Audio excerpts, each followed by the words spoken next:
খেলা হবে, খেলা হবে। 19 জুলাই চাষাড়ার বঙ্গবন্ধু সড়কে শামীম ওসমানের নেতৃত্বে সন্ত্রাসী বাহিনীর আগ্নেয়াস্ত্র দিয়ে গুলি করার ভিডিওতে দেখা যায় শামীম ওসমানের বাহিনী আগ্নেয়াস্ত্র হাতে মুহুর্মুহু গুলি ছুটছে। ভিডিওতে শামীম ওসমানের শ্যালক ও বাংলাদেশ ক্রিকেট বোর্ডের পরিচালক তানভীর আহমেদ টিটুকেও গুলি ছুটতে দেখা যায়। Redmi 13 স্টাইল বানাই দুনিয়া কাঁপায়।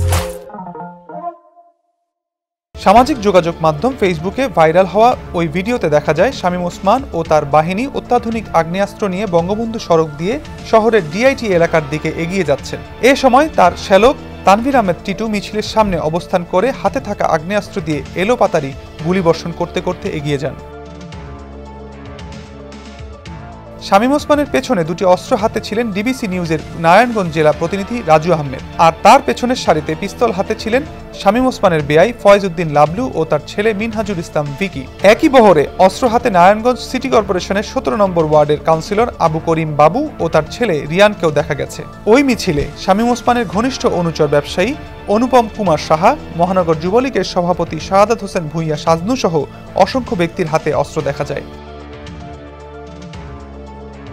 প্রত্যক্ষদর্শীরা জানান, গত 19 জুলাই বৈষম্য বিরোধী ছাত্র আন্দোলনকে কেন্দ্র করে উত্তপ্ত ছিল নারায়ণগঞ্জ শহর। সেদিন বঙ্গবন্ধু সড়কের চাষাড়া এলাকা থেকে মণ্ডলপাড়া মোড় পর্যন্ত আগ্নেয়াস্ত্র ও ধারালো অস্ত্র হাতে শামীম ওসমানের নেতৃত্বে আওয়ামী লীগ, যুবলীগ, ছাত্রলীগের কয়েকশো নেতাকর্মী কয়েক দফায় আন্দোলনকারীদের উপর হামলা চালায়। দুপুর থেকে বিকাল পর্যন্ত শহরে কোনো পুলিশ সদস্য না থাকলেও বিকেলের পর পুলিশের উপস্থিতি দেখা যায়।